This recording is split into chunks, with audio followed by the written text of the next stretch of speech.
Mga idol, may UI na naman. Balang issue niya, munti ka nang matuyuan ng langis. Tapos yung makina niya talagatik. At ito nga, kitang kita nyo na sobrang itim na ng makina niya. Ito nga pala yung dahilan kung bakit malagatik yung makina. Itong tappet screw, masyado nang malaki ang clearance niya. Dahil yung dulo ng balbula ay napudpud na. Dahil napabayaang umaandar na wala na palang langis. Ngayon, kung wala ka naman budget, ito pwede mo pang i-adjust para medyo tumahimik ulit siya. Kaya lang ang naging problema niya, yung pinagkakapitan ng nut, maliit na lang ang clearance. Kukunti na lang. Di gaya dito sa baba, malaki pa siya.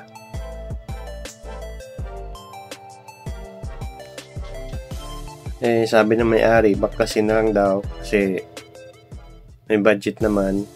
Papalitan na lang ng balbula. Tapos, linis na rin tayo ng throttle body. Pero unahin muna natin itong baklasin. Ito na yung head.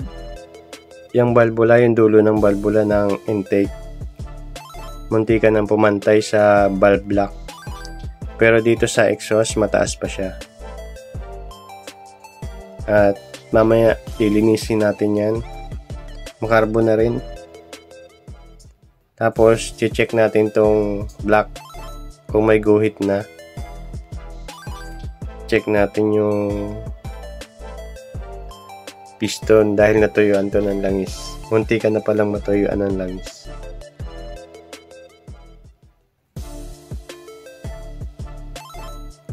At napansin ko nga na goods pa siya. Wala pa siyang guhit. At ito na, after nating malinisan, malayo na siya sa dati niyang hitsura na maitim. Ito, malinis na siya ngayon.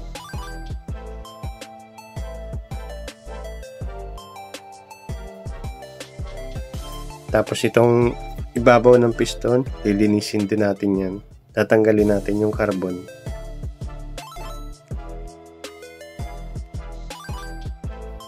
Itong magneto, babaklasin natin yan.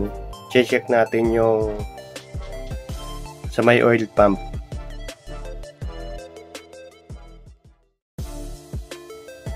At ito na nga, di tayo nagkamali na sobrang dumi na rin niya. Kaya maglilinis ulit tayo niyan mamaya. Ito na siya after nating malinis. Yung pinaka oil pump, binaklas natin para malinisan talaga natin. Check natin kung may mga bumara-bara. Bali dito mag-a-assemble na tayo. Ito bagong valve seal, original siya. Tapos yung valve na nabili, ito, Takasago brand. Tapos palit na rin tayo ng fuel filter. Ito yung valve nya. Bali na ano ko na rin to, napa valve lapping. Itong dulo ng valve na intake valve, mataas na rin siya. Pati dito sa exhaust, ayan, mataas na yan.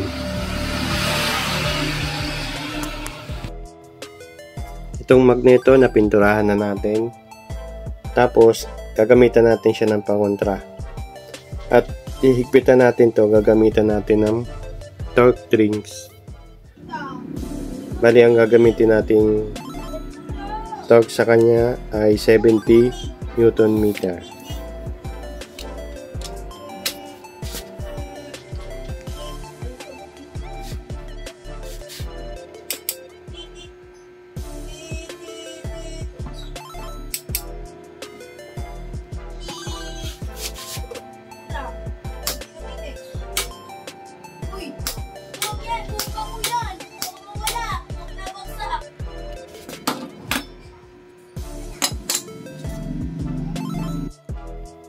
Mag-tune up na lang tayo. Gagamitan natin ng filler gauge dito sa exhaust 0.5 23 mm.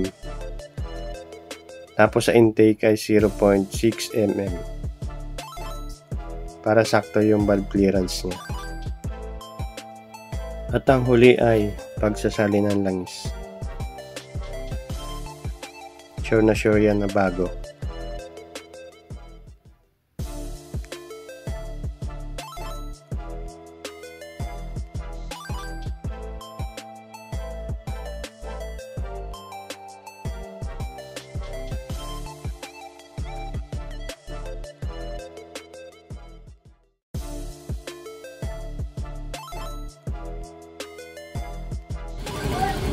At ito na, umaandar na siya.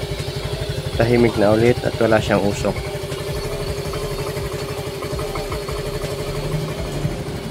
Tapos dito, binaklas natin tong tornilyo na to. Chinek natin kung may lumalabas na langis galing sa pump.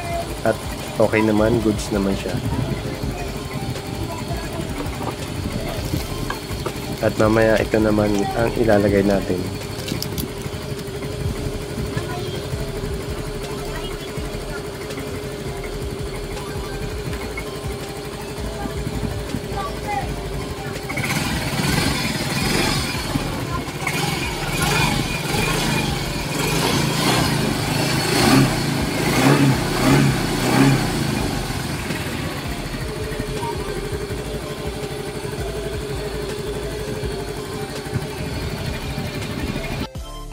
Ayan, okay na ulit. Goods na.